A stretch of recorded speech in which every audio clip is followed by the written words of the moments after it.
I prepared this video to show you the proper way to complete pedigree charts and family group sheets as you begin your genealogy research.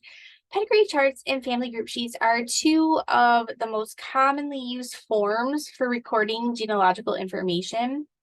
Pedigree charts trace your parents and your successive generations of grandparents. Whereas family group sheets, they're going to contain information on children, siblings. When they're used together, though, they can provide additional family information on aunts, uncles, and cousins. So they do offer a wealth of knowledge. So what is a pedigree chart? A pedigree chart is often referred to as an ancestral chart, a family tree, or even a 5-generational chart. It does come in a 4-generational chart as well. It's just a graphic representation of direct lineage that resembles a tree branching out, and it's usually containing some numbered lines to write on. Pedigree charts can vary in formats and in sizes. They're horizontal sometimes, they're vertical sometimes. They can even include spaces for photographs, which is nice. It's always a good idea when you're starting a pedigree chart to use a pencil so that you can easily erase any mistakes that you make along the way. You can also download a pedigree chart and make copies. The charts that I am using today are from easygenie.org. And I did pay for them, just a nominal fee, but you get a packet of all kinds of different versions, and you can use them depending on your research needs or your goals. So that's pretty nice. The great thing about having an electronic fillable version is that you can easily erase your mistakes right on your computer. So we're going to begin on line 1. So line 1, as we can see, is right here. Usually for those who are just beginning, this is going to be yourself. But it can be any individual that you're starting your research from. So it's basically your starting point. For example, today I have John Fitzgerald Kennedy Jr. on line 1. John Jr. is the son of President Kennedy. On line 2, we are going to place the name of the father, which is John Fitzgerald Kennedy. And on 3, we'll place the name of the mother. We are using her maiden name. So do take note of that. It's very, very important to always use the name at birth on maternal lines, not the married name. Maiden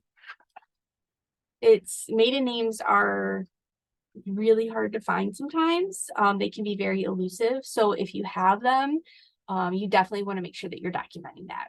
Continue listing the parents of the father and the mother on lines 4 through 7. These ones are going to be John's parents. These ones are going to be Jacqueline's parents.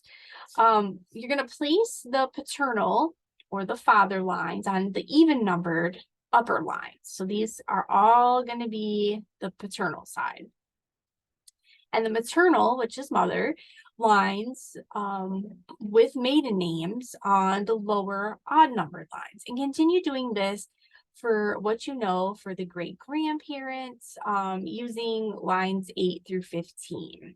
Still using those maiden names on the maternal lines, and even using the even and the odds for paternal and maternal. So just make sure that you are paying attention.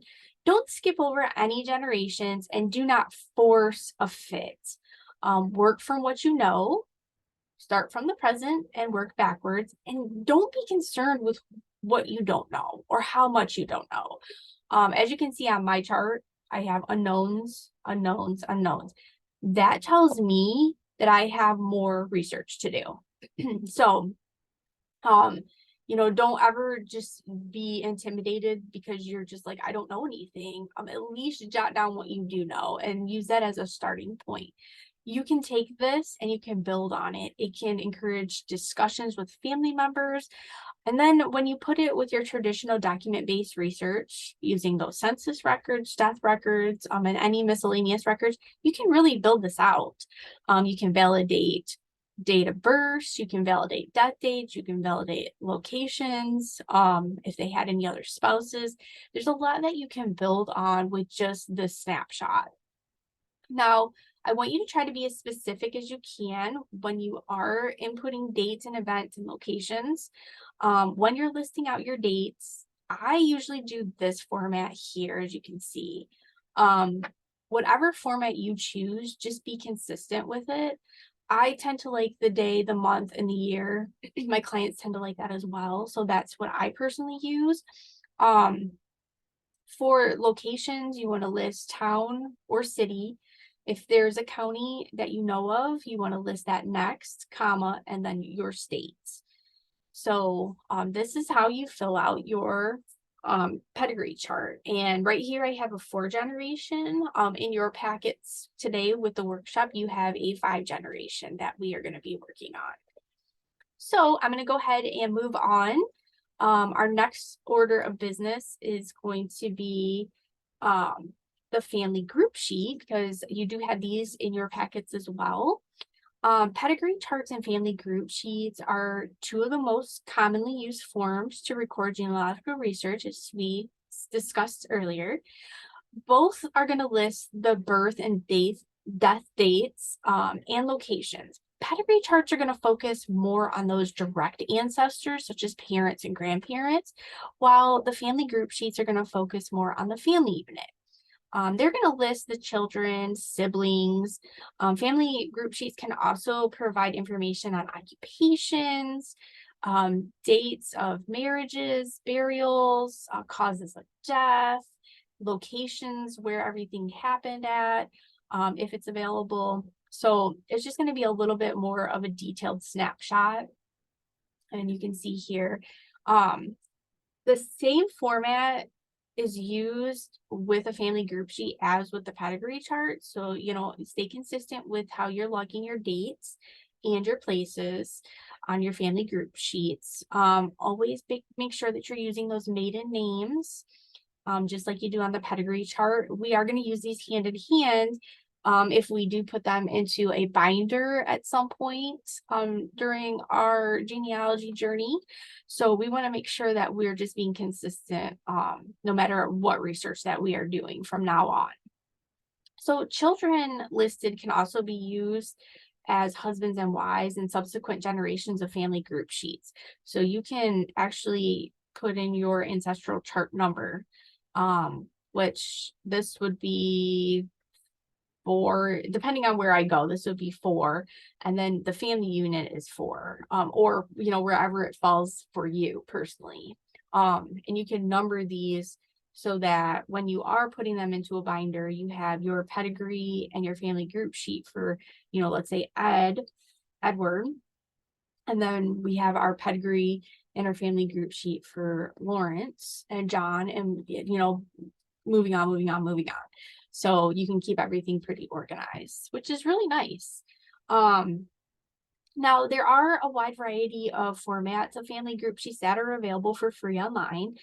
I have 2 that I use regularly. One, once again, is the easygenie.org form, which I am including. And then I also have this, which is a free downloaded version from ancestry.com, which I'm including in your workbooks as well. So definitely your preference. They're both a little bit different in how they log information. They're set up different. So gives you some options. There can be very different formats, but all family group sheets have the husband, the wife. They're usually listed in the top part of the document. And then you have your children in birth order. Make sure that you are putting them in birth order at the bottom. And they're pretty consistent on how they're set up in that manner. So this one right here, this is going to be for Birdie, who we've talked about before in the workshop. So I have her as the wife and list her husband, Dan. Dan was actually a shoemaker, so I did not put that in there, but that is something I have to add. He was born in Romania and he immigrated to the United States. He was married 2 times before he married Birdie. Birdie was married once before she married Dan, and actually her husband died And then that same year, it looks like she married Dan. And then these are all Birdie and Dan's children. And we can see Birdie's parents are listed here, William and Mary. And then Dan's parents are listed here, Denise and Juliana. They are my immigrants. They are the ones that came to America from Romania. But it gives you a really nice snapshot of, your family group. A wealth of information is provided within this document about families, and really it can be used to supplement the information that you find on your pedigree chart. So they're both very handy, and hopefully that helps explain how to fill these out.